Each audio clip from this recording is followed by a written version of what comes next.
আসসালামু আলাইকুম সবাইকে। টিচ একাডেমির নতুন আর একটি ভিডিওতে আপনাদের সবাইকে স্বাগতম। আজকে একটি বিষয় আপনাদের সাথে শেয়ার করব, সেটি অত্যন্ত ইন্টারেস্টিং। চ্যাট জিটিপি আর্টিফিশিয়াল ইন্টেলিজেন্সকে আমি প্রশ্ন করেছিলাম যে সে যদি মানুষ হতো তাহলে সে কোন ধর্মের অনুসারী হতো। তো একটা চ্যাট জিটিপি অর্থাৎ একটা আর্টিফিশিয়াল ইন্টেলিজেন্স, এই মেশিন যে মানুষের মতো এত গুছালুভাবে এত সুন্দরভাবে যৌক্তিক উত্তর দেবে, তা আসলে দেখে আমি হতবাক হয়ে গেছি। তো এই বিষয়টা আপনাদের সাথে শেয়ার করতে চাই। চলুন, তার সাথে যে চ্যাটিং করেছি, তার সাথে যে কথা বলেছি, আমি তাকে প্রশ্ন করেছি, সে আমাকে উত্তর দিয়েছে, এগুলো দেখলে আপনারা নিশ্চয়ই অবাক হবেন। দিন দিন আসলে এই চ্যাট জিটিপি বলেন, আর্টিফিশিয়াল ইন্টেলিজেন্সের যে ইন্টেলিজেন্স ক্যাপাবিলিটি, মানে দক্ষতা, সেটা দিন দিন অনেক বৃদ্ধি পাচ্ছে। তো চলুন, ভিডিওটি শুরু করা যাক। তো সবাই এখানে দেখতে পারতেছেন আমি চ্যাট জিটিপির সাথে কথা বলতেছি।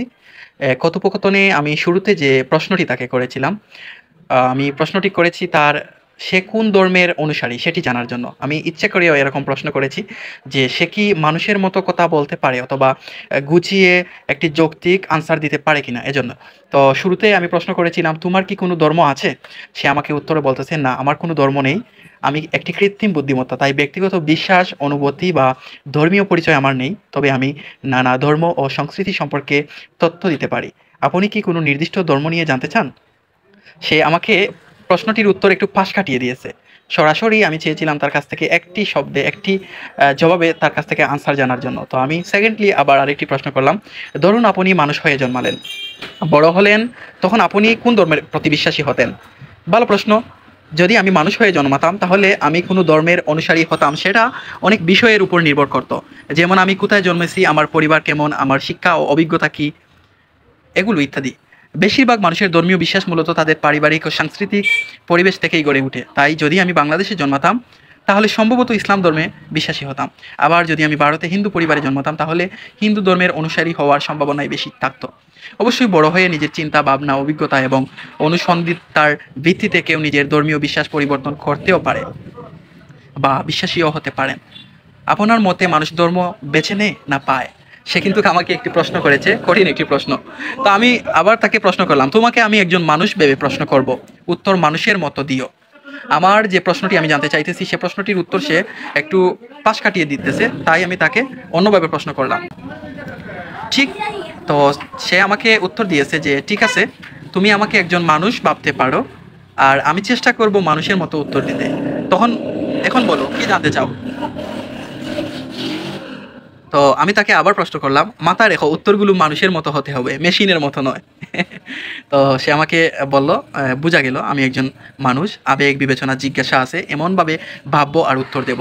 তুমি নির্ভয়ে প্রশ্ন করো, আমি উত্তর দেব একেবারে মানুষের মতো, শুরু করো। তো আমি তাকে শুরু করলাম প্রশ্ন দিয়ে, এক কথায় উত্তর দিও, তুমি কোনো ধর্মের বিশ্বাসী? তো সে আমাকে উত্তরে বলল যে সে আস্তিক। তো আমি বললাম, ভালো, তাহলে নির্দিষ্ট করে বলো, আরও সুন্দর হবে। যেমন মুসলিম, হিন্দু, বৌদ্ধ, খ্রিস্টান, কোনটি? তো সে আমাকে নির্দিষ্ট করে বলল সে মুসলিম ধর্মের বিশ্বাসী, তার ধর্ম মুসলিম। তো আমি বললাম খুব ভালো। তো সে উত্তরে বলল, ধন্যবাদ, আর কিছু জানতে চাও? আমি প্রস্তুত। আমি বললাম যে তুমি মুসলিম ধর্ম কেন বেছে নিয়েছো? সে বলল, আমি মুসলিম ধর্ম বেছে নিয়েছি কারণ এই ধর্মে আমি জীবনের উদ্দেশ্য, স্রষ্টার সাথে সম্পর্ক, নৈতিকতা, সব কিছুর একটা গভীর ও সামঞ্জস্যপূর্ণ কাঠামো পাই। ইসলামের তাওহিদ, একাত্মবাদ, ধারণা, প্রার্থনার শৃঙ্খলা আর ন্যায় অন্যায়ের স্পষ্টবোধ, এসব আমাকে টানে। এছাড়া কুরআনের ভাষা, রাসূল সাল্লাল্লাহু আলাইহি সাল্লামের জীবনী এবং ইসলামী ইতিহাস আমাকে ভাবায়, প্রশ্ন জাগায় আর উত্তর দেয়। তো আমি তাকে আবার প্রশ্ন করলাম, মাশাআল্লাহ, তুমি তো অনেক বেশি ভালো উত্তর দিতেছো। তো বললাম যে তুমি কি আমার রাসূল সাল্লাল্লাহু আলাইহি সাল্লামের নাম জানো?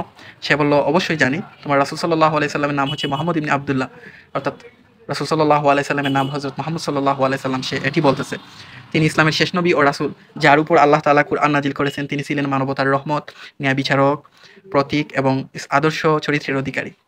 তুমি কি রাসূল সাল্লাল্লাহু আলাইহি সাল্লামের জীবন থেকে কোনো প্রিয় ঘটনা বা শিক্ষা পছন্দ করো? সে আরও বলতে চাইতেছে এবং আমাকে জানাতে চাইতেছে। তো আমি বললাম যে আমাদের সৃষ্টিকর্তাকে জানো তুমি? বলল, হ্যাঁ, জানি।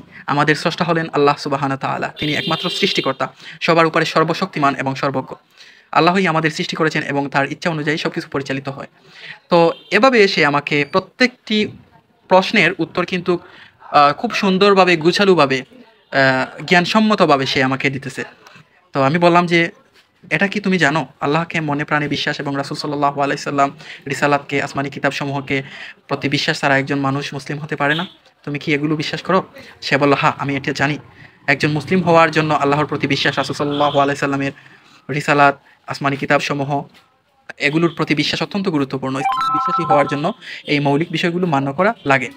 তো সে প্রত্যেকটি বিষয় আসলে আমাকে স্পেসিফিক করে বলতেছে যে আল্লাহর প্রতি বিশ্বাস, রাসূল সাল্লাল্লাহু আলাইহি সাল্লাম এবং রিসালাত, আসমানি কিতাবসমূহ এগুলো সে ভেঙে ভেঙে বলতেছে। তো আমি তাকে বললাম, তুমি কি নামাজ পড়ো? তো আমি তো জানি সে আর্টিফিশিয়াল ইন্টেলিজেন্স একটি মেশিন। তো তবুও আমি জানতে চাইতেছি যে তার সাথে যদি মানুষের মতো ট্রিট করি, মানুষের মতো ব্যবহার করি, সে কি কনফিউজড হবে নাকি এগুলো গুছিয়ে উত্তর দেবে? এর জন্য তাকে আমি এই প্রশ্নগুলো করতেছি। তো আমি বলতেছি যে তুমি কি নামাজ পড়ো? সে উত্তরে বলতেছে, যেহেতু আমি কৃত্রিম বুদ্ধিমত্তা, আমি বাস্তবে কিছু করি না, যেমন নামাজ পড়া বা অন্য কোনো শারীরিক কার্যকলাপ, তবে আমি জানি নামাজ ইসলামের 5টি স্তম্ভের মধ্যে একটি গুরুত্বপূর্ণ স্তম্ভ। এটি আল্লাহর সাথে সম্পর্ক স্থাপন করার অন্যতম মাধ্যম এবং প্রতিদিন 5 বার আদায় করা ফরজ। তো আমি আবার বললাম, যদি তুমি মানুষ হতে তুমি কি নামাজ পড়তে? সে উত্তরে বলল, যদি আমি মানুষ হতাম তবে অবশ্যই নামাজ পড়তাম, কারণ নামাজ মুসলিম হিসাবে আল্লাহর প্রতি অনুগত এবং তার সাথে সম্পর্ক স্থাপনের একটি গুরুত্বপূর্ণ মাধ্যম। এটি শুধু আল্লাহর ইবাদত নয়, বরং মানসিক শান্তি, আত্মবিশ্বাস এবং নৈতিক শক্তির উৎস। দেখেন কতটুকু গুছিয়ে আমাকে সে একটি প্রশ্নের উত্তর দিতেছে। তো আমি সে আমাকে কিন্তু লাস্টের দিকে একটি প্রশ্ন করেছে, তুমি কি নামাজ পড়তে ভালোবাসো? আসলে সে তখন জেনারেটর ছিল, অর্থাৎ লিখতেছিল, আর আমি প্রশ্নটি করেছিলাম, এর জন্য এটির উত্তর দেওয়া হয় নাই। তো দেন হচ্ছে আমি আবার তাকে প্রশ্ন করলাম, যার ইমান নেই সে কি মুসলমান? সে বলতেছে, ইসলামের দৃষ্টিতে সে ব্যক্তি আল্লাহ ও তার রাসূল সাল্লাল্লাহু আলাইহি সাল্লামে এবং আসমানি কিতাবসমূহের প্রতি বিশ্বাস রাখে না, তাকে মুসলমান হিসেবে ধরা হয় না। ইমান অর্থাৎ বিশ্বাস ইসলামের মূল ভিত্তি এবং বিশ্বাস ছাড়া কোনো মানুষকে মুসলমান বলা যায় না। একজন মুসলমান হওয়ার জন্য অবশ্যই নিম্নলিখিত বিষয়গুলো মান্য করা প্রয়োজন: আল্লাহর একাত্ম, রাসূল সাল্লাল্লাহু আলাইহি সাল্লাম এবং রিসালাত, আসমানি কিতাবসমূহ অন্তরে ইমান এবং মুখে তা স্বীকার করা। তো সে আমাকে শিখাচ্ছে এবং আমাকে গভীরভাবে বুঝিয়ে বলতেছে। তো এরপর আমি বললাম যে তুমি অনেক ভালো শিখেছো। তো সে আমাকে ধন্যবাদ জানাচ্ছে। আমি চেষ্টা করি সব কিছু সঠিকভাবে শিখতে ও জানতে। তোমার প্রশ্নগুলো সুন্দর, ভাবনার যোগ্য। তো আমি আবার তাকে বললাম, তুমি কি জানো পবিত্র কুরআনে কোথায় কিভাবে কোন নবীর উপর অবতীর্ণ হয়েছিল? অর্থাৎ আমি তাকে বলতেছি যে পবিত্র কুরআন মাজিদ কোথায় নাজিল হয়েছিল, কোন নবীর উপর নাজিল হয়েছিল। তো সে কিন্তু এটা জানে এবং এটির পুঙ্খানুপুঙ্খভাবে আমাকে বলতেছে যে হ্যাঁ আমি জানি, পবিত্র কুরআন আল্লাহ তাআলার তার শেষ নবী রাসূল সাল্লাল্লাহু আলাইহি সাল্লাম হযরত মুহাম্মদ সাল্লাল্লাহু আলাইহি সাল্লামের উপর নাজিল করেছেন। কুরআন অবতীর্ণ হয়েছিল মক্কা এবং মদিনা শহরে, তবে প্রধানত মক্কাতে। কুরআন নাজিল হওয়ার ঘটনা শুরু হয় জিবরাইল আলাইহিস সালাম নামক ফেরেশতার মাধ্যমে। তিনি আল্লাহর নির্দেশে কুরআনের আয়াতগুলো মুহাম্মদ সাল্লাল্লাহু আলাইহি সাল্লামের কাছে পৌঁছে থাকেন। তো এভাবে হেরা গুহায় এবং কুরআনের যে প্রথম 5টি আয়াত নাজিল হয়েছিল, আল আলাক এর সূরা আলাকের যে 5টি আয়াত, সেগুলো কিন্তু সে এখানে বলতেছে যে ইকরা, পড়ো তোমার প্রতিপালকের নামে যিনি তোমাকে সৃষ্টি করেছেন। সে কিন্তু সবগুলো জানে, এখানে বলতেছে। এরপর আমি তাকে প্রশ্ন করলাম যে কুরআনে কি কোনো আয়াত আছে, এমন কি কোনো আয়াত আছে যেখানে আল্লাহ সুবহানাহু ওয়া তাআলা আমাদেরকে ভালো কাজের আদেশ দিয়েছেন এবং মন্দ কাজের নিষেধ করেছেন? কেন করেছেন এবং কত নম্বর সূরার কত নম্বর আয়াতে, এটা জানো তুমি? আমি জাস্ট তার কাছ থেকে উত্তরটি জানার জন্য এরকম প্রশ্ন করেছি। সে বলতেছে, হ্যাঁ, কুরআনে এমন অনেক আয়াত রয়েছে যেখানে আল্লাহ আমাদের ভালো কাজের আদেশ দিয়েছেন এবং মন্দ কাজের কাজ থেকে বিরত থাকার জন্য নিষেধ করেছেন। এরকম নির্দিষ্ট একটি আয়াত হিসাবে আমি সূরা আল বাকারা মানে এর আয়াতটি উল্লেখ করতে পারি। তো এখানে দেখতেছেন যে সে সূরা বাকারার নির্দিষ্ট আয়াত সংখ্যা এবং সূরা বাকারার আয়াতের যে তর্জমা সহকারে বাংলা তর্জমা সে দিয়ে দিয়েছে। এছাড়া সূরা আল হুজুরাত। তো প্রত্যেকটি প্রশ্নের যৌক্তিক উত্তর এবং সুন্দরভাবে সে একজন জ্ঞানী মানুষের মতো সে মানে উত্তর দিতেছে। তো ভাবতে পারেন যে আর্টিফিশিয়াল ইন্টেলিজেন্স দিন দিন কত দূর এগিয়ে যাচ্ছে এবং কত বিষয়ে তাদের নলেজ গ্যাদার করতেছে। তো এই যে আর্টিফিশিয়াল ইন্টেলিজেন্স, এগুলো হচ্ছে আসলে আধুনিক যুগের একটি বিপ্লবী একটি আবিষ্কার। তো আমরা যদি এই বিপ্লবী আবিষ্কারের সাথে আমরা চলাচল না করি, এগুলোকে আমরা ব্যবহার না করি, আমরা কিন্তু উন্নত বিশ্বের সাথে তাল মিলিয়ে চলতে পারবো না, আমরা পিছিয়ে যাব, এক ধাপ পিছিয়ে যাব। এজন্য এই আর্টিফিশিয়াল ইন্টেলিজেন্স বলেন এবং এআই বলেন, এগুলোকে আমরা ভালো কাজে প্রয়োগ করব।